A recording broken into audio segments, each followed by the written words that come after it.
Bienvenue dans ce nouveau numéro du magazine Disputandum. Le thème du débat aujourd'hui, c'est la précarité étudiante. 3 étudiants, et vous vous souvenez, l'année 2019 a été marquée par 3 faits importants. 3 étudiants de Lyon, Clermont-Ferrand et Bordeaux ont tenté de mettre fin à leur jour. D'ailleurs, la situation pour l'un de Lyon est toujours critique, toujours dans le coma. Des gestes désespérés qui interpellent la communauté éducative, universitaire, mais pas seulement, c'est toute la société qui doit s'interroger sur cet acte ultime. C'est autant de signaux d'alerte pour des étudiants obligés de financer leurs études. Comment l'Université de Poitiers donc fait-elle face à cette situation? Elle qui compte 29 000 étudiants, dont un quart sont boursiers. Quels sont les dispositifs mis en place? Comment mieux les faire connaître? Et comment surtout éviter l'isolement? C'est le débat que je vous propose avec mes 4 invités. Isabelle Lamotte, bonjour. Bonjour. Vous êtes vice-présidente chargée de la culture et de la vie, on va dire, étudiante du campus, la vie de campus à l'université de Poitiers.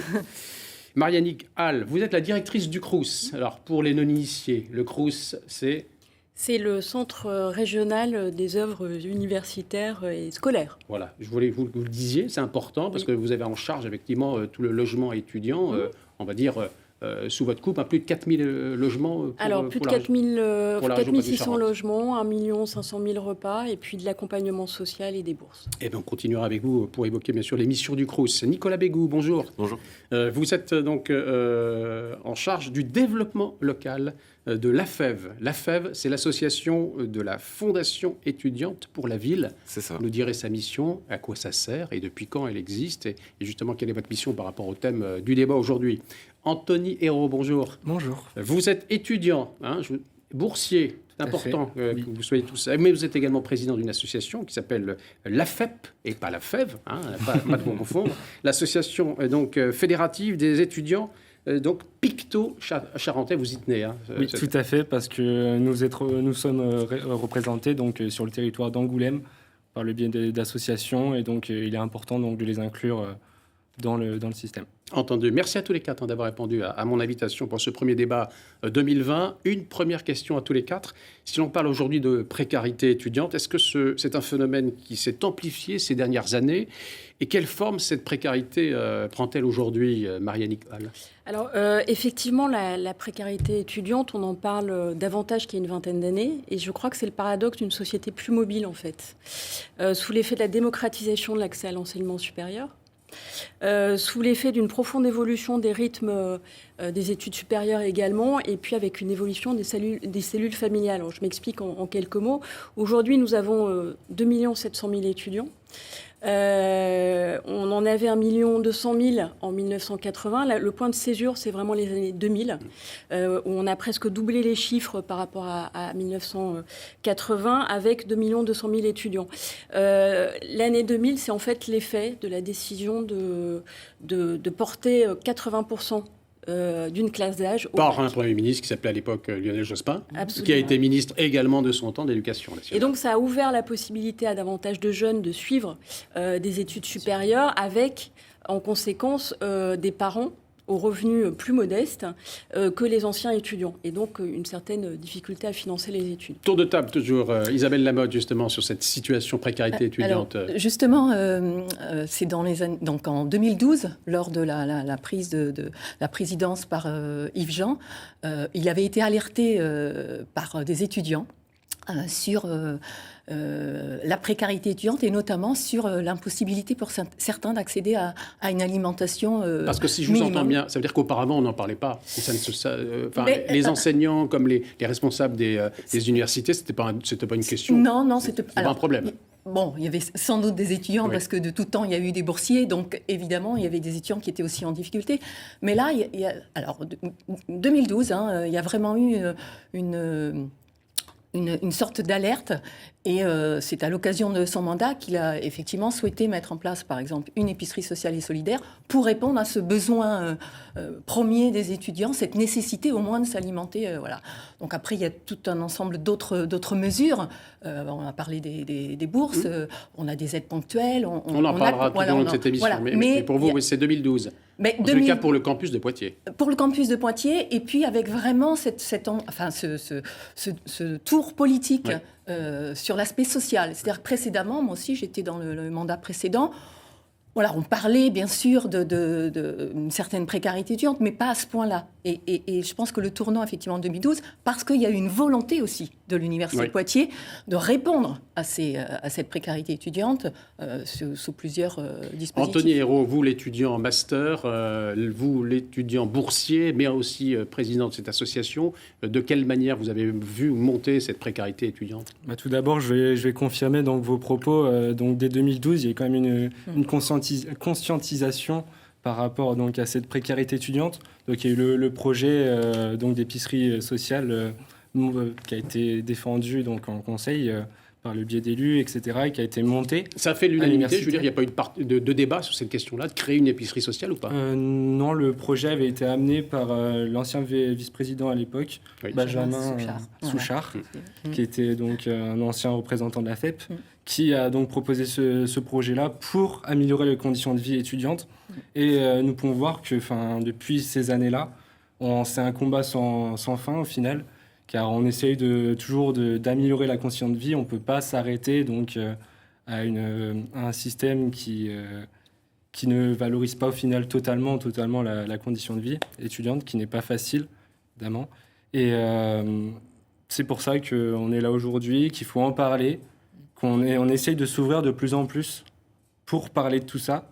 Et je pense qu'on fait un pas en avant et qu'il va falloir donc entamer, conclure donc toutes ces propositions et discussions qu'on a entamées depuis toutes ces années. On termine ce premier tour de table avec vous, Nicolas Bégou. Justement, vous, en tant qu'AFEV, l'association de la Fondation étudiante pour la ville, quel est votre regard justement sur cette problématique de la précarité étudiante ? Comment vous l'avez vu monter, ou pas d'ailleurs, en ce qui vous concerne ? Oui, nous, ça fait un moment qu'à la FEV, que ce soit à Poitiers ou ailleurs en France, qu'on travaille avec les étudiants qui s'engagent sur les actions qu'on porte.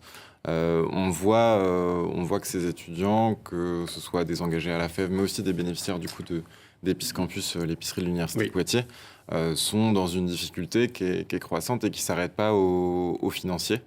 Avec du coup cette précarité financière entraîne un ensemble de difficultés qui sont de l'ordre de pouvoir poursuivre ses études de façon sereine si on est obligé de travailler à côté, mais aussi s'isoler dans une situation qui est compliquée, ne pas avoir envie de parler de ces problématiques. Je vais vous poser la question différemment. Finalement, quand on était lycéen, cette précarité étudiante, elle ne se voyait pas, où il y avait des paravents ou des substituts, des aides, elle a porté un visage quand ces élèves qui étaient lycéens sont passés finalement étudiants. Oui. Pour beaucoup. C'est un bouleversement de passer du secondaire à l'enseignement supérieur. Mais la précarité étudiante, elle s'est vue à ce moment-là, justement. Mais oui, parce que c'est toute une nouvelle organisation de la vie étudiante. C'est une indépendance aussi vis-à-vis des parents, vis-à-vis de la proximité des proches. Et donc, ça génère obligatoirement, alors, sans doute, plus d'indépendance, plus d'autonomie, mais derrière, avec effectivement plus de problèmes. Plus de problèmes et plus de difficultés pour les jeunes. Avant de prolonger justement ce débat ensemble, je vous propose de nous replonger dans l'univers de plusieurs étudiants du campus de Poitiers, qu'une de nos équipes avait suivi c'était en février 2019, il y a presque un peu plus d'un an, pour qui études, autonomie, charge de travail, solitude peut peser lourd au quotidien et réduire les chances de réussite. Voyez cette enquête de François Bombard et Thomas Chapuzot.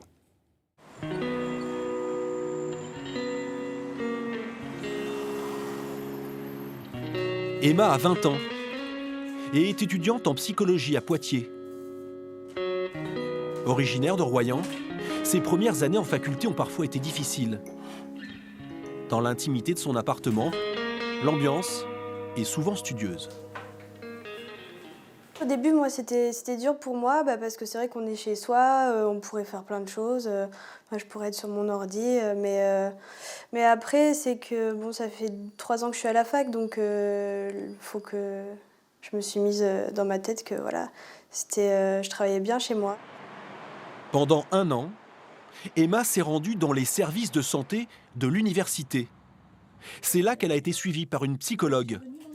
Difficile de savoir combien d'étudiants souffrent de mal-être aujourd'hui. Une certitude, leur nombre est en augmentation. Changement de lieu de vie, changement d'habitude de vie, séparation avec la famille, avec les habitudes, avec les amis, qui sont des phénomènes qui peuvent déstabiliser au niveau psychologique, voire psychiatrique. Dans notre service, nous avons 75 personnes en liste d'attente, 75 personnes qui demandent à avoir une consultation au moins avec un psychologue, et pour lesquels on ne peut pas donner de rendez-vous car on n'a pas assez de créneaux tout simplement à leur proposer pour l'instant.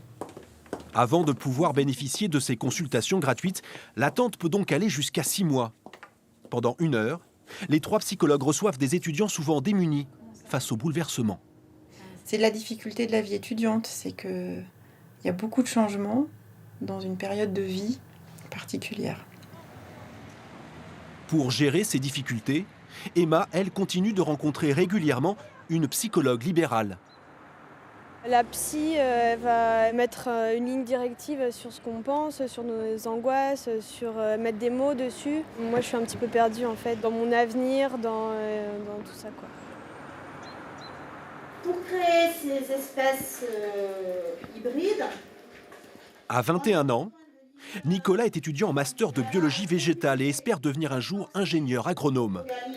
Comme beaucoup, à son arrivée sur le campus, il a dû faire face à d'importants changements. D'abord, c'est la grandeur des bâtiments. Après, c'est une augmentation aussi du temps de travail. Et plus on monte dans les études et plus le temps personnel pour pouvoir apprendre les cours est important. La vie universitaire, souvent, peut amener à je vais profiter, je vais sortir et j'oublie de travailler. À la fac, il faut travailler régulièrement. Originaire des Deux-Sèvres, Nicolas n'est pas tout à fait seul dans son aventure universitaire. Bonjour, moi je prends une fromage, s'il vous plaît. Dans sa filière, les travaux pratiques imposent d'étudier en groupe, une méthode qui peut faire naître des amitiés. Des liens souvent utiles pour gérer le stress des examens et le manque de sommeil. Si on résume, on a quand même plus de gousses, donc pour le pied, il y a plus de graines. Dans l'appartement de Nicolas, tout près de Poitiers, les nuits sont parfois courtes. On a l'habitude, dans ces cas-là, de prendre un peu soit un thé ou un café pour tenir, des fois peut-être jusqu'à 2-3 heures du matin. Tout seul, on pourrait pas être capable de surmonter la charge de travail qu'on a à faire en vraiment peu de temps. Il y a quelques années, Nicolas brillait aussi sur la route. Mais pour suivre ses études, il a dû raccrocher son vélo et renoncer à sa passion. Un sacrifice dans une vie parfois pesante. C'était du mal-être quand on dort en moyenne 5-6 heures par nuit, voire même moins. Oui, ça commence à être très compliqué. On a la pression des examens, des comptes rendus de TP. Après, on a un groupe d'amis où on veut vraiment réussir et faire des comptes rendus de TP et des projets de très bonne qualité. À Poitiers, plus de 4000 étudiants vivent en résidence universitaire. Pour aider les personnes en difficulté, le Crous fait intervenir des psychologues et des tuteurs. Mais ça se passe bien, l'installation s'était bien passée, t'as pris tes marques. Eux aussi logent dans ces grands ensembles et vont à la rencontre de ses habitants. Les étudiants, ils ne vont pas forcément le dire qu'ils sont mal, mais rien que le fait de dire bonjour, de sourire, en fait, ça va peut-être faire changer à la personne, ça va peut-être l'amener vers nous, le fait de nous parler, en fait. On est dans une relation horizontale, justement parce qu'on est entre étudiants, on n'est pas là pour juger. Et ils ont organisé des événements où on est allé. Et du coup, oui, ça permet de sortir de la chambre. Parce que facilement, on peut rester isolé et rester dans la chambre toute une journée sans sortir, puisqu'on n'ose pas forcément aller déranger les voisins ou quoi que ce soit. Face à la solitude, dans le labyrinthe de la vie universitaire, certains peinent à trouver leur chemin. Pour les y aider, un important tissu associatif existe aussi sur le campus. Chaque filière possède ainsi ses associations d'étudiants, comme ici, en faculté de sciences, où l'on tente parfois de rompre l'isolement. En sciences, on est beaucoup d'associations aussi, donc il ne faut pas hésiter à venir nous voir, on est là pour ça et on peut potentiellement soit les diriger vers des personnes plus compétentes, ou soit tout simplement les aider en leur faisant rencontrer du monde, etc., ou même les intégrer à la vie associative. Après sa 2e année en psychologie, Emma espère poursuivre ses études et devenir psychanalyste pour enfants. Un objectif ardu qui la laisse aujourd'hui dans l'incertitude. Je suis très motivée, mais mes notes, elles ne sont pas excellentes. Donc c'est pénible parce qu'en même temps, j'adore ce que je fais, je suis passionnée, mais je ne suis pas sûre d'avoir une place en master et puis de faire ce que je veux plus tard, quoi. Pour Emma, comme pour tous les étudiants, de nouvelles échéances se profilent. Seuls ou en groupe, tous vont devoir affronter la période des examens. Pour beaucoup, Un printemps plein de doutes et de craintes. Disputandum, donc spécial précarité étudiante avec mes invités Isabelle Lamotte, Marie-Nick Nicolas Bégou et Anthony Hérault. Anthony Hérault, cette question est pour vous. Vous venez de voir ce reportage que nous avions tourné en février 2019. Il est difficile de parler de précarité, parler de soi pour des étudiants qui la vivent au quotidien. En effet, c'est vraiment un sujet très très compliqué. Moi personnellement, quand je suis étudiant qui donc souffre un peu de cette précarité étudiante, c'est très difficile d'en parler, mais il existe des alternatives pour engager ces discussions. Donc, comme dans le reportage, il a été indiqué le tissu associatif. C'est très important, ça permet de lutter contre l'isolement. Et c'est important aussi ce type de reportage parce que ça fait prendre conscience aussi aux autorités, à ceux qui nous regardent, que ça existe réellement. Parce qu'on a l'impression parfois que dire « je suis étudiant », ça veut dire « je suis privilégié » quelque part, Isabelle Lamotte. Oui, alors... Par rapport à la société. Oui, tout à fait. Moi, je pense que... Alors, on met l'étiquette étudiant. Alors, on sait très bien qu'il y a une diversité d'étudiants, une diversité de situations. Voilà. Et je voulais revenir sur ce qui a été dit sur le reportage, ce que tu viens de dire, Guillaume. C'est-à-dire que moi, je ferai la différence... Anthony, pardon. Excuse-moi, Anthony.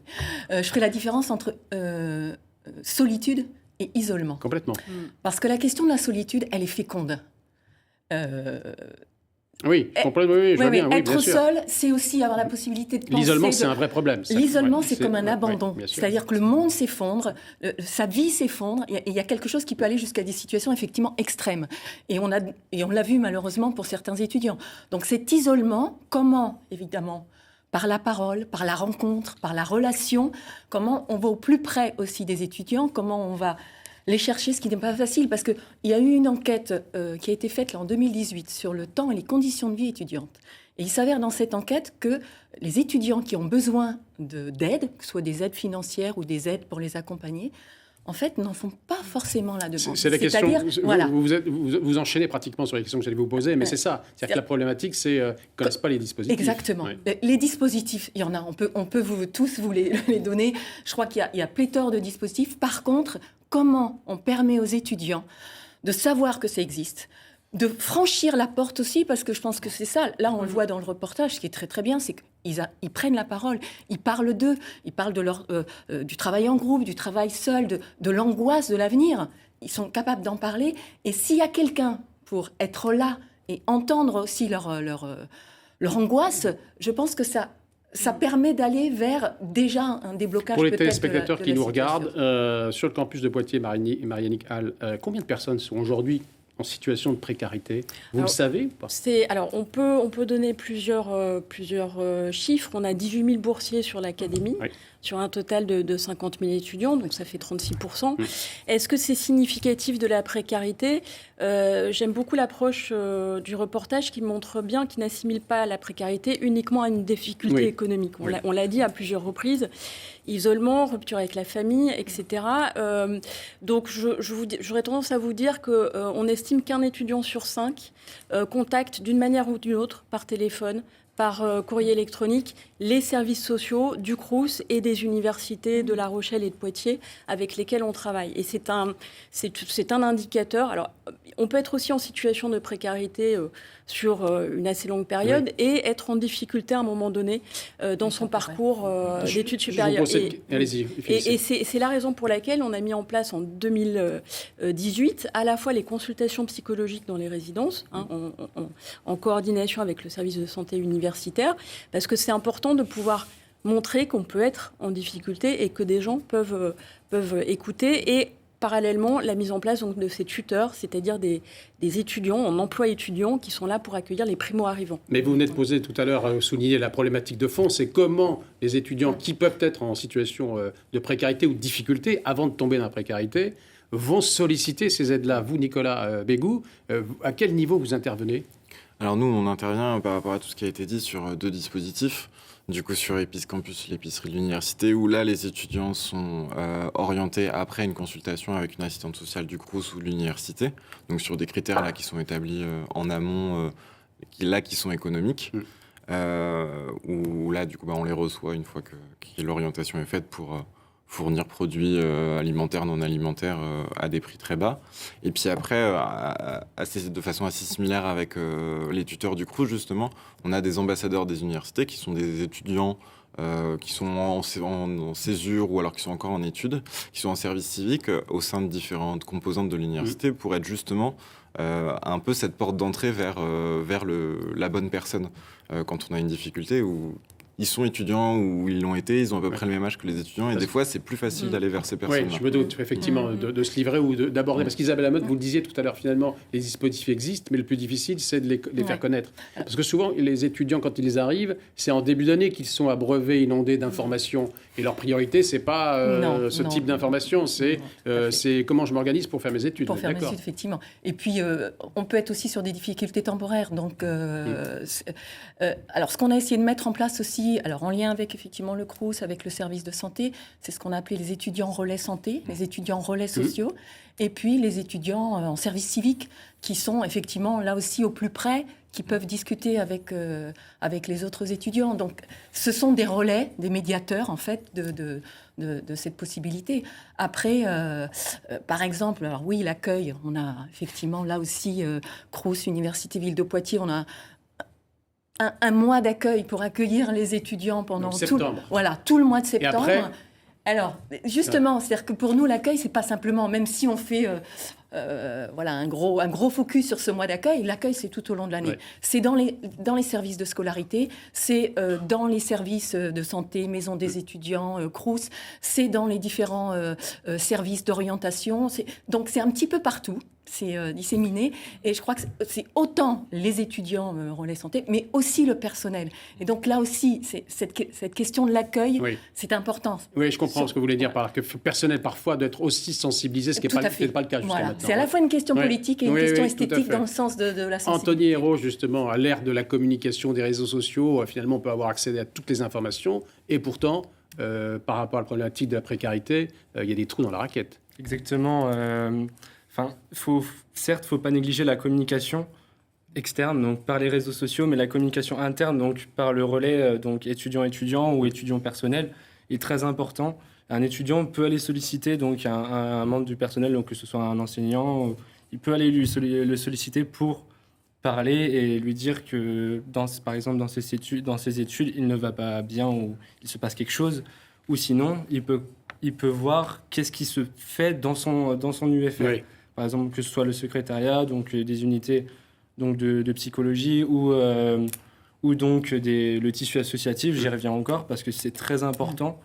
C'est quelque chose qui permet donc de réunir et de rendre solidaires donc tous les étudiants entre eux et de relayer cette information qui ne se fait pas forcément par donc, les réseaux sociaux. Anthony Hérault, étudiant, boursier. Marie-Annick Holl, vous dirigez le Crous je crois, de Poitiers. Je crois que vous versez 50 millions d'euros, c'est ça, de bourses par an, en fait, à l'échelle de l'Académie de Poitiers. Ça concerne combien d'étudiants? Voilà, pour le compte de l'État, en fait, nous instruisons les bourses. Donc 50 millions d'euros sur l'ensemble de l'Académie pour 18 000 boursiers.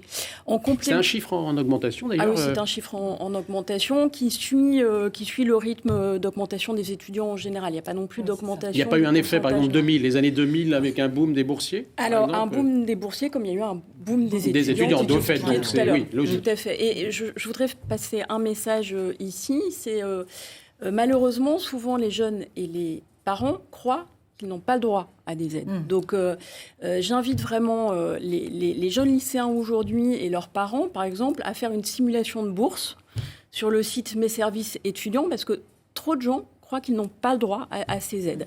Ça, c'est la première chose. La deuxième chose, c'est qu'en complément des bourses, nous versons des aides spécifiques, ce qu'on appelle des aides spécifiques. Alors, beaucoup d'aides d'urgence. C'est quand même 1 million d'euros à l'échelle de l'Académie. 3 500 étudiants accompagnés. Et là encore, il faut le faire savoir grâce au maillage territorial avec les étudiants, avec les services de l'université notamment, et j'ajouterai les assistantes sociales des lycées. Voilà. Oui. Et tout simplement, quand vous parliez de chiffres, donc cette fameuse allocation spécifique, moi je t'avais noté 900 000, mais vous me dites 1 million, vous connaissez mieux votre montant. C'est 900 000 euros. C'est un étudiant boursier peut y avoir droit en plus ou pas? Alors, c'est cumulable? Il y a deux formes d'aides. Des aides ponctuelles qui sont ouvertes potentiellement à tous les étudiants. Le premier motif de recours, c'est le logement. très, très nettement, c'est 40%. Ensuite vient l'alimentation, l'aide d'urgence d'alimentation. Bien sûr, oui. Et puis une nouveauté, c'est l'aide à Parcoursup, l'aide à la mobilité, lorsqu'un lycéen en fait, quitte son académie pour rejoindre l'enseignement supérieur. Ce qu'on disait tout à l'heure, Nicolas Bégou, justement, à votre avis, ces dispositifs, d'abord, est-ce qu'ils méritent d'être améliorés, oui ou non, et si oui, dans quel sens ? On peut toujours les améliorer, ça c'est sûr. Parce que ce que nous dit là Marianne Hall, c'est assez édifiant. Il y a des étudiants, des familles qui pourraient être boursières ou boursiers et qui en font pas la demande d'ailleurs. Donc ça veut dire que finalement, il y a pas mal de gens qui échappent au dispositif. Il y a effectivement une question d'information à faire et là, il y a vraiment un travail de médiation qui est important. Dès le plus jeune âge, dès le lycée, la question se pose sur l'orientation, c'est est-ce que je vais pouvoir, moi, faire mes études si j'ai pas les moyens ou je pense ne pas les avoir et du coup, je sais pas si je suis éligible à ces dispositifs. Et puis après, même une fois que l'étudiant est arrivé à l'université, qu'il a connaissance, qu'il a une orientation, par exemple, pour l'épicerie. Il y a aussi des étudiants qui ne viennent pas après ça parce que les horaires ne correspondent pas, parce qu'il y a aussi la question de je suis très isolé ou alors je me sens pas à l'aise, pas légitime à venir sur un dispositif qui m'est pourtant ouvert. La question du non-recours. C'est ce que vous entendez de certains étudiants Oui, mais c'est ce qu'on constate. Oui. Des étudiants qui nous sont orientés, devraient pouvoir venir et ne viennent pas. Et du coup, c'est complexe de savoir. Il y a sûrement plusieurs raisons. Donc là-dessus, je pense qu'il y a encore un travail à faire que les étudiants se sentent aussi légitimes à profiter. C'est pas profiter justement, mais à avoir accès à dans le bon sens du terme, bien sûr. Ouais. Isabelle Lamotte, justement, qu'est-ce qu'il faudrait faire pour rendre ce système plus efficace selon vous ? Alors, il faudrait faire beaucoup de choses, plusieurs choses, mais je pense qu'il y a un facteur, tu en as parlé un peu Nicolas, le facteur temps. C'est-à-dire, j'ai pas le temps d'aller voir le médecin, je n'ai pas le temps parce que j'ai un job à côté, je n'ai pas le temps. Donc, c'est pour expliquer que lors de cette enquête, l'idée c'était, on s'est interrogé, c'est Céline Magnan, la directrice de la maison d'étudiants, qui a été alertée par cette question du temps étudiant et qui a souhaité qu'on interroge les étudiants autour de leur temps, que ce soit le temps du transport. C'est une première d'ailleurs. C'est une première, voilà. Donc l'enquête là va sortir et l'idée c'est de mettre en place un bureau des temps à l'université de Poitiers, donc en lien avec le Crous aussi, tous nos partenaires, pour travailler aussi sur peut-être aussi c'est quoi le temps étudiant, parce que je pense qu'il a changé et il y a encore beaucoup de gens qui pensent que les étudiants rentrent en octobre. Je pense que là, il faut... les étudiants rentrent fin août. L'année universitaire est en fait relativement longue, même avec ces 2 semestres. Et ce temps étudiant, que ce soit sur le temps de la semaine, sur le temps de l'année, sur le temps consacré aux activités en lien avec le cursus ou en annexe, ou par rapport au job, et je pense une question qui va nous permettre sans doute d'améliorer aussi les services rendus aux étudiants. On va continuer avec les reportages qui permettra d'alimenter le débat. On va s'arrêter un instant, si vous le souhaitez, par un reportage sur le coût de la vie étudiante, justement. C'est ce qui nous intéresse sur ce plateau. Et ces fameux classements des villes les moins chères pour étudier. Poitiers et Limoges sont parmi les villes les moins chères de France. François Bombard et Stéphane Bourin avaient suivi la rentrée de 4 étudiantes précisément, à Poitiers. C'était en septembre dernier. Chaque jeudi de septembre, les étudiants ont pris l'habitude de faire leur marché. Chaises, tables, assiettes ou verres, ici tout s'achète pour une poignée d'euros. Une aubaine pour se meubler à moindre coût. L'aspect financier est très difficile à gérer, surtout en début de l'année. En début de l'année, avec l'inscription, l'assurance, l'habitation. Et nous, on propose du coup des meubles, de l'électroménager, des lits, des livres, plein de choses à bas prix. Cette année, l'université de Poitiers compte 28 000 étudiants. Une population dont les conditions de vie ont été examinées à la loupe, avec plus de 4 000 personnes interrogées au cours d'une récente enquête inédite. Il en ressort que le budget mensuel moyen s'établit à 640 €, avec comme première dépense le logement. Dans ce domaine, les colocations se développent dans la ville. En plein centre, ces 3 élèves à Sciences Po ont choisi de partager un vaste appartement de 80 mètres carrés pour 450 € chacune. C'est vrai, c'est cher, mais ça vaut le coup pour nous. Dans le cas où on est très proche à notre université, c'est très grand. Et c'était tout compris, on n'a pas dû meubler. Il faut juste s'habituer, il faut juste trouver des plans où c'est moins cher. Et voilà, et faire des sacrifices sur certains trucs des fois, donc voilà. Ça, c'est ma comptabilité. sur combien je peux acheter en nourriture et je vois le coût et je garde les reçus. Pour économiser sur le budget alimentation, un étudiant sur 3 se rend souvent dans un des restaurants universitaires. Chaque jour, ils sont ainsi 5000 à y manger. Le coût de la formule étudiante dite traditionnelle, on le tarife, nous, à 3,30 €. Ça a augmenté effectivement, mais très très légèrement de 5 centimes cette année, à la rentrée, donc en septembre, mais ça faisait 4 ans que cela n'avait pas augmenté. Pour ceux qui se restaurent à domicile, toutes les dépenses sont aussi calculées.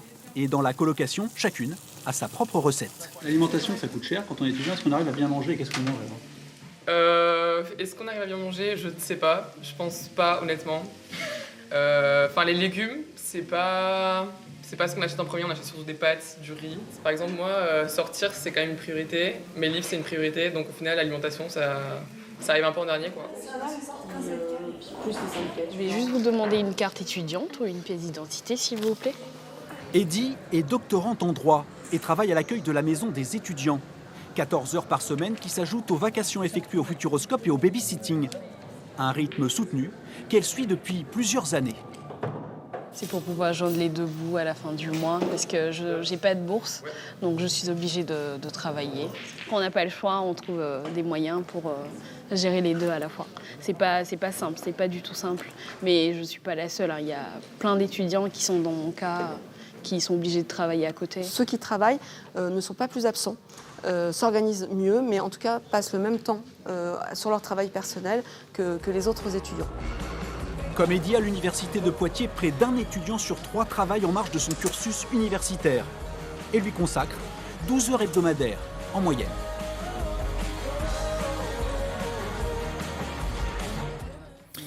Vous suivez Disputandum spécial précarité étudiante avec mes invités. Anthony Arnaud, vous venez de voir ce reportage. Budget héros. Vous venez de voir ce reportage. Le budget mensuel était de 640. Vous avez moins cher. Vous dites que c'est un peu moins à Poitiers.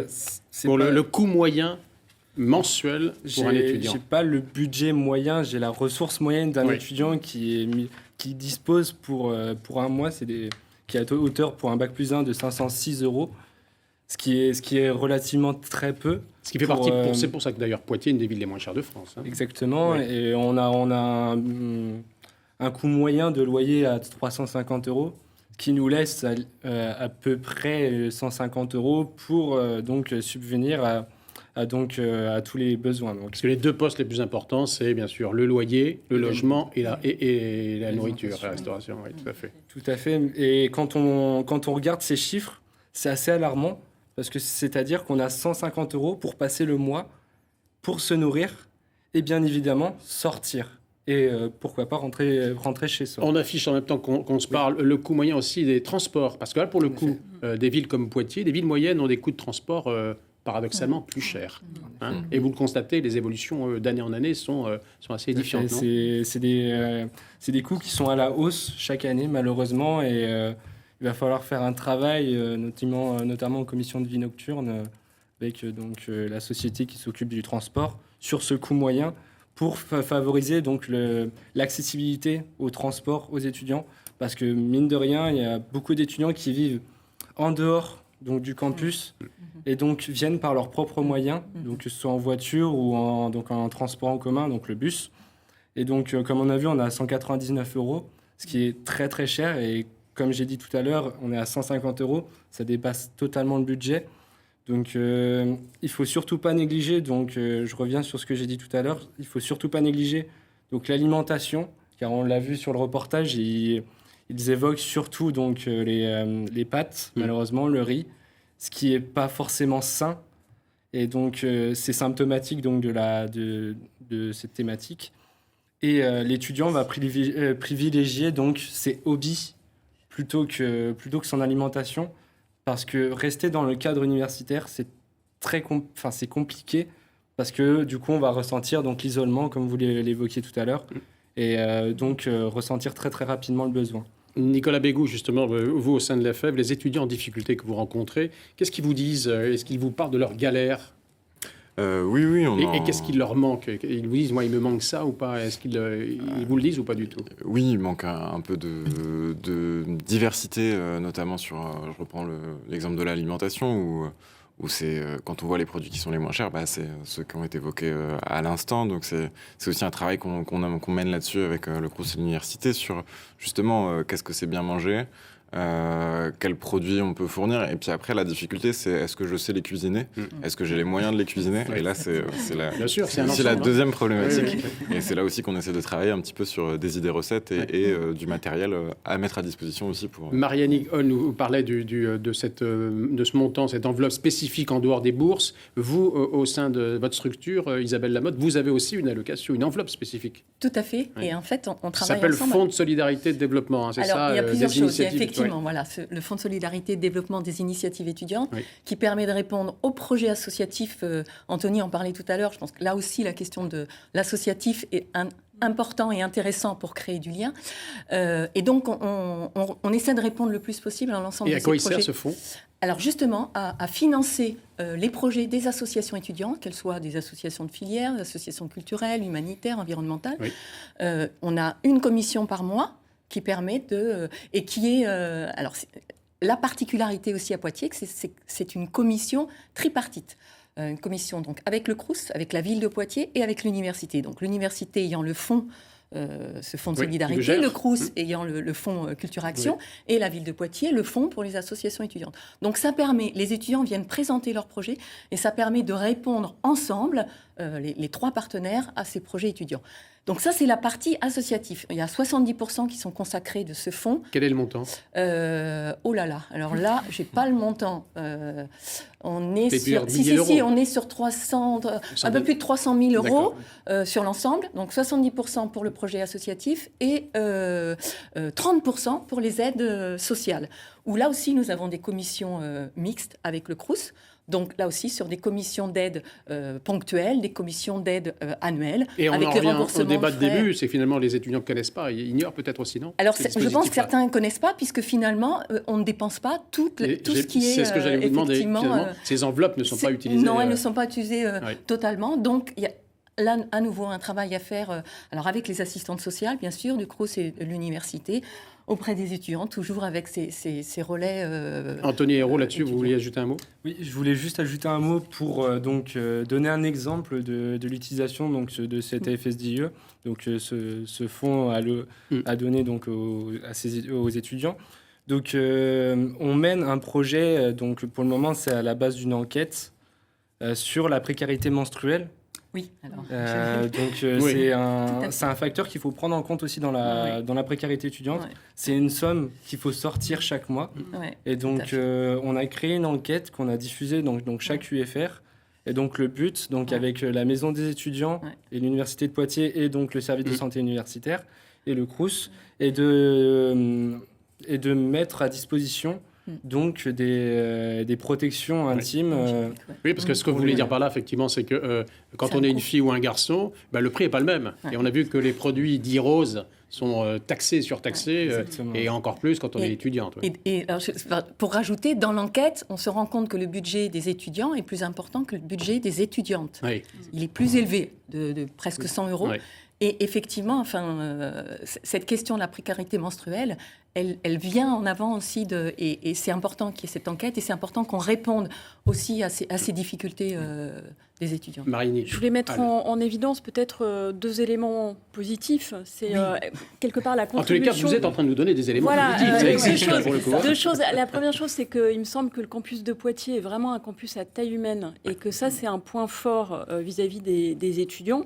On a vu le partenariat est très dense entre l'université, le Crous, les associations étudiantes. J'insiste vraiment sur les relations avec les lycées, parce qu'il faut combattre les idées reçues des lycées. Donc, on n'est pas dans une grande métropole où on se sent complètement isolé. Le deuxième aspect positif, c'est qu'on a quand même depuis 2018 des fonds supplémentaires à travers la contribution de vie étudiante et de campus. Et ce dont j'ai parlé tout à l'heure, c'est-à-dire les tuteurs, les consultations psychologiques en résidence, chez nous, c'est financé par la contribution de vie étudiante. Contribution, d'accord. La précarité menstruelle, ça sera également financé par cette contribution. Tout à fait.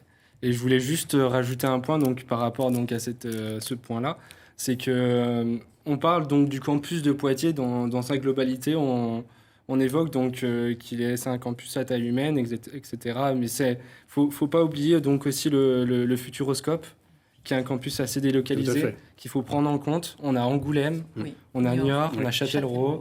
On a des campus qui sont clairement délocalisés et qu'il ne faut pas oublier. Et donc, c'est important aussi de diffuser ces enquêtes-là assez d'ailleurs, il y a une prise de conscience, des municipalités ont pris conscience de la chance qu'elles avaient à installer des campus encore plus de taille humaine. C'est des campus de 2000, 3000 étudiants pour le coup, et dans des situations et des conditions de travail qui sont optimales, non, parfois. Très bien agencé, oui, tout à fait.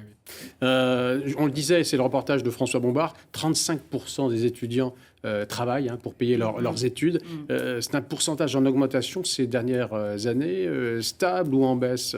Isabelle Lamotte, qui veut répondre sur cette question-là? Oui. Moi, je vais juste accentuer donc, le pourcentage. 35%, ça représente plus de 6300 étudiants. Oui. Donc, qui nécessitent donc, une activité gratifiée ou rémunérée.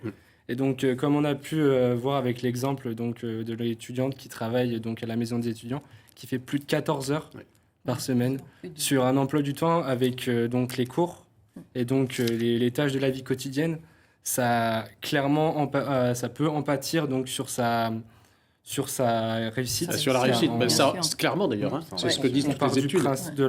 Du principe qu'à partir de plus de 10 heures de travail par semaine, on arrive donc à une réussite qui va diminuer parce qu'il y a un manque de travail. Pour prolonger ce que vous dites, d'ailleurs, ceux qui travaillent, les 35%, sont avant tout souvent des étudiants boursiers, non? Parfois. J'allais le dire parce qu'en fait, non, pas forcément, mais ça correspond. Les étudiants boursiers de Poitiers, ils sont à peu près 10 000, 9 000. Ça correspond à 35% des étudiants. Et là, c'est pareil. Pour l'instant, c'est un chiffre qui n'est pas en hausse, qui reste effectivement le même, assez stable depuis ces dernières années. Et ce que je voulais quand même rajouter, parce que je pense que c'est bien, Madame Hall, vous avez raison de dire qu'il faut aussi, faut pas qu'on soit non plus toujours négatif, parce que on comprend l'angoisse de ces étudiants, on comprend leurs difficultés. En même temps, ce sont des jeunes qui sont, pour en rencontrer beaucoup, pleins d'enthousiasme, d'une force de vie assez incroyable, d'une volonté. Donc oui, à nous aussi de les encourager. Je pense notamment à Eddy, pour la rencontrer régulièrement à la maison des étudiants. C'est une jeune fille qui est extraordinaire, qui est pleine de vie, qui a toujours le sourire, qui accueille les gens avec... Voilà. Et elle a ses propres difficultés, mais je pense que son travail, là, à la maison des étudiants, la met aussi en relation avec d'autres personnes. Et lui permet aussi de dépasser cette espèce de mal-être ou cette difficulté. Donc on en revient toujours finalement à la relation, à l'aspect humain.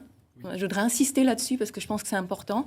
Et même si on a besoin du numérique, même si on a besoin des réseaux sociaux, je pense que peut-être c'est une solution, on en parlait tout à l'heure, pour aider les étudiants, c'est de leur parler, d'aller auprès d'eux et de faire en sorte qu'il y ait cette relation humaine et ce lien, ce vrai lien social. Bon, on a un dernier reportage à diffuser, on continue à en parler et vous le faites admirablement bien. Preuve justement que ce que l'on dit est une réalité pour bon nombre d'étudiants en France et dans notre région, en Poitou-Charentes. Ces dernières années ont vu apparaître les épiceries sociales dont on parlait durant cette émission et solidaires pour les étudiants. Et pas qu'à Poitiers, c'est important de le rappeler. Depuis la rentrée 2018, c'est à la Couronne, c'est près d'Angoulême en Charente. Le campus accueille tous les jeudis soirs les étudiants les plus démunis. Reportage de Bruno Pilet et Cécile Landais. Laura a 19 ans. Elle est en première année d'école d'infirmière à la Couronne. Chaque jeudi soir, elle vient récupérer quelques produits pour ses repas. Une nécessité. Si vous n'aviez pas cette aide, comment vous feriez tous les jours? Je ne sais pas trop parce que financièrement, c'est vrai que c'est pas évident. Donc, je demanderai de l'aide plus à ma famille. Parce que c'est vrai que j'ose pas forcément demander, mais c'est vrai que ça n'aurait pas été évident. Je ne mangerai pas à ma faim et je ne mangerai pas ce que j'ai envie de manger. Je ne me ferai pas autant plaisir. Est-ce que ça enlève un poids par rapport aux études? Ah oui, totalement. Oui, ça permet d'être décontracté. On ne se pose pas la question de comment on va faire à la fin du mois. Et c'est vrai que ça soulage beaucoup. Comme elle, ils sont une quinzaine d'étudiantes et d'étudiants inscrits à l'épicerie sociale. Les aliments et les produits hygiéniques sont payés seulement 10% de leur prix, mais les bénéficiaires doivent remplir quelques critères. Alors ça fait 1,70 s'il te plaît. Je leur fais faire un petit budget avec leurs dépenses et leurs revenus. Et on fait le point à la fin. Effectivement, s'ils ont moins de 150 €, je leur accorde un bon. Alors ça peut être temporaire. Ça peut être que pour 1 mois, que pour 2 mois, ou perdurer sur 5 mois ou sur l'année.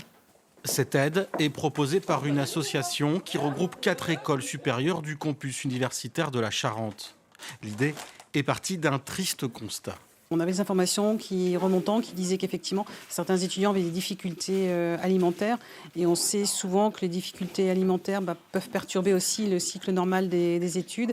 Et que souvent, le budget alimentaire dans un budget d'étudiant, c'est un peu la variable d'ajustement. Les bénévoles de l'épicerie sociale souhaitent proposer à l'avenir des produits frais. 2400 étudiants fréquentent le centre universitaire de la Charente. Allez, au revoir. Dernière partie de ce débat, Disputandum spécial précarité étudiante. Nicolas Bégou, c'est important que les épiceries sociales, donc sociales et solidaires pour les étudiants, soient au plus près des campus. Là, vous l'avez vu, c'est près d'Angoulême. Oui, effectivement, c'est important d'avoir des épiceries spécifiques pour les étudiants, je pense. On le voit notamment à Episcampus, on fait partie du réseau. Je dis la question différemment. Si ça avait été l'antenne des Restos du Cœur, par exemple, imagine que les étudiants n'y seraient pas allés, ou moins. Oui, c'est ça. En fait, les publics, c'est là où j'en venais, les publics entre les épiceries de Poitiers, sociales de Poitiers, sont assez différents. Ils ont l'habitude de voir des familles et les étudiants, qui sont des personnes seules, qui ont des horaires qui sont différents, qui ont des besoins qui sont différents. C'est intéressant d'avoir quelque chose qui soit adapté à ce public-là. Et on le voit très bien, ce constat, c'était ce qui était dit tout à l'heure sur 150 €, c'est le budget de l'alimentation. Là, c'est le budget qui décide si l'étudiant peut être orienté. C'est la même chose à l'université de Poitiers, où on a vraiment ce calcul qui est fait. Si le reste à vivre est à 150 € ou moins, il y a une orientation qui est faite à l'épicerie. On souhaite même l'augmenter à 200 parce qu'on se dit on sait que ça peut juste avec l'augmentation du coût de la vie aussi. Voilà, tout à fait. Anthony, on là-dessus justement par rapport à l'épicerie sociale. Alors, on a dit, on a vu l'exemple de la Couronne près d'Angoulême. Il y a une épicerie sociale et solidaire pour les étudiants à La Rochelle qui a été créée en 2013 et celle de Poitiers en 2012, c'était la première pour Poitou-Charentes. Tout à fait. C'est quelque chose de très important qui se développe notamment dans toute la France, comme vous Et ça veut dire qu'il y a de plus en plus d'étudiants dans le besoin, oui, en effet. On peut, c'est symptomatique des aides sociales qui au final n'augmentent pas forcément. Malgré tout, on a eu une augmentation des bourses, certes, donc de 1% cette année. Oui. Mais 1,1%. On peut voir que, par exemple, en 2018, l'aide au logement a été désindexée de l'inflation. Et donc, on a perdu 5 € par mois. Ce qui est pas négligeable. La réforme de l'APL joue est conséquente par rapport à cette situation-là, peut avoir des conséquences. Je pense que oui, et je pense aussi qu'il faudrait également revoir donc le système de bourse comme on le propose depuis quelques années. Donc, en tant que représentant de la FAGE, ça fait quelques années qu'on propose donc une certaine linéarisation des échelons pour donner une accessibilité encore plus grande aux étudiants, à ces bourses, à ces aides sociales, et également augmenter le montant. Parce qu'on voit que la vie quotidienne, le coût de la vie quotidienne augmente. Il faudrait que donc ces aides augmentent. Et, pour le téléspectateur qui nous regarde, je parle sous votre contrôle. Aujourd'hui, le montant mensuel d'une bourse, c'est de 100 € à 570 €, c'est ça? C'est tout à fait ça, avec une moyenne de 260 sur le Poitou-Charentes. Tout à fait, Mais ça ne couvre pas tous les postes de dépenses. Ça couvre une partie des postes de dépenses, avec effectivement, vous posiez la question tout à l'heure de finalement quel type d'étudiant recourt au travail, doit travailler pour financer ses études. Je crois que les étudiants les plus en difficulté sont ceux qui perçoivent les premiers échelons de bourse, et puis ceux, parfois, et c'est vrai que c'est un sujet sur les bourses, ceux dont l'un des parents refuse en fait de financer les études de leur enfant. Et là, la réglementation impose le fait qu'on prenne en compte le deuxième revenu, alors même que quand il n'y a pas de jugement de divorce très clair, l'un des parents refuse d'assumer cette solidarité familiale. Nicolas Bégou, sur cette question-là, justement. Oui, je voulais rebondir sur ce que disait Anthony. Il y a une précarité qui augmente. Et là, ce qu'on voit dans ce reportage, c'est un des moyens de permettre la réussite des étudiants. Une fois qu'on a réussi à enlever cette épine de comment je vais me nourrir, qu'est-ce que je vais manger, on peut aussi se reconcentrer sur ces études et justement peut-être permettre d'éviter par ces dispositifs-là qu'on ait besoin de travailler et qu'on puisse justement prendre plus de temps pour travailler ces études. avec un coût qui est très bas et qui permet justement d'avoir le minimum en tout cas, ou un complément sur... Je voudrais quand même qu'on évoque aussi la part des familles, parce qu'on n'en a pas parlé dans cette émission, elle est essentielle aujourd'hui pour aider l'étudiant. On sait aujourd'hui que 70 et 80% des étudiants en France bénéficient d'aide de la famille. Et heureusement qu'il y a la famille pour revenir en aide. C'est votre cas, par exemple, Anthony Hérault ? Alors, pour mon cas, moi, personnellement, mes parents ne m'aident pas ils ne peuvent pas, en soi, m'aider pour payer donc, mes études.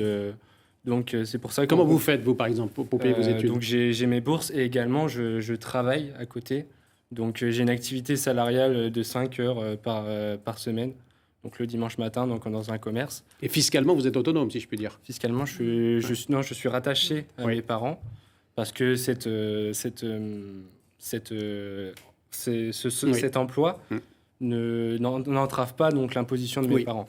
Mais ça n'empêche pas que parfois, on est obligé de travailler et que, notamment, j'ai un chiffre qui est assez alarmant, c'est que pour 21% des étudiants en difficulté financière, ils ne veulent pas demander de l'aide à leurs parents. Pourquoi ? Parce que en arrivant à la fac, on se sent autonome, on se dit faut qu'on réussisse, faut qu'on gère son budget, faut qu'on gère sa vie et donc ses diplômes.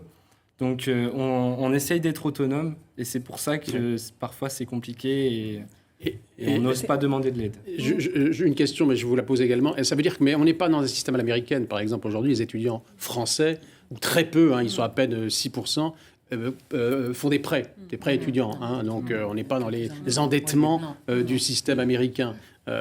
Par rapport à cette question-là, justement, de l'aide des familles, qu'est-ce que vous constatez, vous, Isabelle Lamotte, par rapport à ça ? Je pense que c'est ce qu'on disait tout à l'heure, c'est-à-dire que le passage du secondaire, du lycée à l'université, c'est aussi un passage pour les étudiants qui, justement, les invite, ou c'est presque comme une injonction, à devenir autonomes, à devenir indépendants.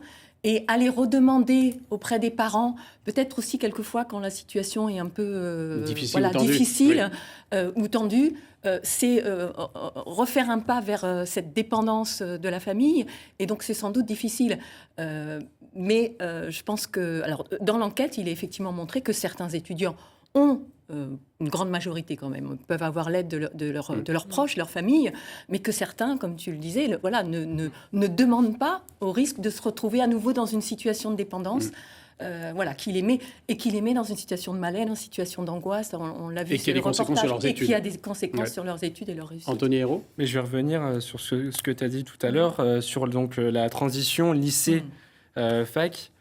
Comme on l'a pu voir l'année dernière, donc avec le Crous en intervenant donc dans les lycées devant les professeurs principaux, les directeurs de lycée et des enseignants, on a évoqué donc l'étudiant dans sa globalité et qu'est-ce que le Crous faisait. Et on voyait que les enseignants ou les directeurs n'étaient pas totalement au courant de la vie étudiante dans sa globalité. Et je pense qu'il y a cette interface-là aussi à combler. Une meilleure implication. Une meilleure implication, dire que les enseignants peuvent propager le message et dire voilà, il existe ça, n'hésitez pas à faire ça. Ou par exemple, pour le dossier social étudiant, faites-le à partir de février. Je comprends. Vous le constatez, vous, Marie-Nicole, sur ces questions-là ? Il faut vraiment combattre Ils ne jouent pas suffisamment le jeu, les enseignants ? C'est une question d'information. On est dans notre société submergée d'informations, on a du mal à absorber. Mais il faut combattre ces idées reçues. Par exemple, il n'est pas vrai que quand on n'est pas boursier de lycée, on ne peut pas être boursier de l'enseignement supérieur. C'est encore des idées reçues qui circulent. Et se fait à quel niveau cette information ? Beaucoup au niveau des familles et au niveau effectivement parfois des professionnels des lycées. C'est la raison pour laquelle, tu l'as évoqué, on intervient avec l'université, avec les associations étudiantes, avec le rectorat dans les lycées. Auprès des relais d'information, on intervient dans les salons étudiants et parfois à la demande des lycées. Oui, mais il y a énormément d'idées reçues sur Poitiers, c'est une métropole, le transport ça va coûter cher, le logement c'est hors de prix et j'aurai pas droit aux bourses. Donc il faut vraiment être très présent dès le lycée pour faire passer ce type de message. On parlait juste des salons, notamment dans le salon, effectivement, la semaine prochaine. Il y a aussi des conférences pour les parents qui viennent avec leurs enfants, justement sur la vie étudiante, pour déjà anticiper un peu sur les dispositifs. On le dit, on en parle, mais 20% des étudiants vivent sous le seuil des pauvretés. Alors, c'est les enquêtes qui sont sorties ces derniers temps. Au Crous, l'augmentation des frais de scolarité pour les étudiants non européens, est-ce que ça peut renforcer cette situation ? C'est devenu un sujet polémique, vous savez, même si l'université de Poitiers s'est refusée à augmenter les frais d'inscription pour les étudiants non européens. Un certain nombre, effectivement, d'universités ont fait ce choix. Très franchement, on n'a pas vu d'évolution majeure sur l'arrivée et l'accueil des étudiants internationaux dans les cités de Poitiers. 30% des résidents à Poitiers sont issus de l'international. Nous n'avons pas noté de difficultés, de changements particuliers suite à cette... Mais le fait que l'université de Poitiers n'applique pas cette augmentation... Ça explique vraisemblablement... Mais c'est transitoire, c'est sur un an, là aussi. Allez-y, Anthony. Après, juste pour rebondir, le plan Bienvenue en France, les étudiants extraits communautaires qui voient leur revenu multiplié par 17, que ce soit en licence ou en master. Donc vraiment un passage des frais d'inscription à une somme astronomique. On peut voir sur Poitiers... On parle d'une centaine d'euros aujourd'hui à plusieurs milliers. Plus de plusieurs milliers, en effet. Et on peut voir sur Poitiers qu'on avait vraiment cette chance d'avoir beaucoup d'étudiants internationaux qui apportent une richesse sur le campus et donc dans l'université de Poitiers. Et donc c'est un combat qu'on mène au national, avec des discussions à la FAGE, en conseil d'administration de la FAGE, la Fédération des associations générales étudiantes, pour discuter avec le ministère sur cette réforme pour voir comment on pourrait limiter ou lutter clairement contre cette réforme. Et surtout que l'université de Poitiers, c'est une tradition d'accueil depuis des dizaines et des dizaines d'années, justement. Il y a plus de 4000 étudiants internationaux, que ce soit dans le réseau Erasmus, que ce soit effectivement les étudiants hors Europe. Il y a une vraie volonté de les accueillir et ça fait aussi partie de la richesse de l'université et beaucoup poursuivent leurs études. En tous les cas, ce signal-là envoyé entre France ou Afrique est mal perçu, j'imagine, de l'autre côté de la Méditerranée. Oui, parce qu'en fait, c'est un peu une façon de les stigmatiser en disant, on va les faire payer un peu plus cher, alors que, sont aussi des étudiants qui, comme les autres étudiants, font leurs études et que l'on doit accueillir dans les mêmes conditions Pourquoi certains plus chers que d'autres Pour terminer cette émission, 2-3 questions très pratiques. On a parlé du Crous, du prix des repas. 3,30 € quand on entend un salarié entend 3,30 €, c'est pas cher pour un salarié, on dirait lambda. C'est la partie étudiant, puisque le repas, c'est 6,50 €, je crois. Absolument. Donc, le coût du repas, c'est 6,50 €. Mais il augmente. Et l'État compense. Et donc, ce qui nous permet de vendre à 3,30 € une restauration qu'on souhaite vraiment équilibrer, saine, avec des produits frais. On est bien conscient qu'il faut être en complémentarité avec les épiceries sociales, parce que malheureusement, et c'est vrai, un certain nombre d'étudiants n'ont pas les moyens d'acquitter. Moi, j'ai constaté que les prix des cafétérias augmentent plus vite aussi. Très franchement, je ne crois pas. Il n'y a pas que le Crous, il n'y a pas que les restaurants universitaires, il y a les cafétérias. Il y a les cafétérias. On vend des produits sains à un prix qui est aussi juste que possible. C'est effectivement plus cher que dans les restaurants universitaires. Cela étant, on voit depuis plusieurs mois une reprise de la restauration étudiante dans les restaurants classiques. Donc effectivement, il y a un transfert de nouveau des cafétérias vers les restaurants universitaires. Et il nous reste un peu plus d'une minute, un petit dernier tour de table. Nicolas Bégou, pour finir, le message que vous avez à faire passer en 2020, justement, par rapport à la situation dont on parle, qui est l'objet de notre débat aujourd'hui. Moi, c'est plutôt auprès des étudiants que j'ai envie de le passer ce message sur... n'hésitez pas à venir voir les associations, à aller voir les services, ce qui est proposé, à se renseigner là-dessus.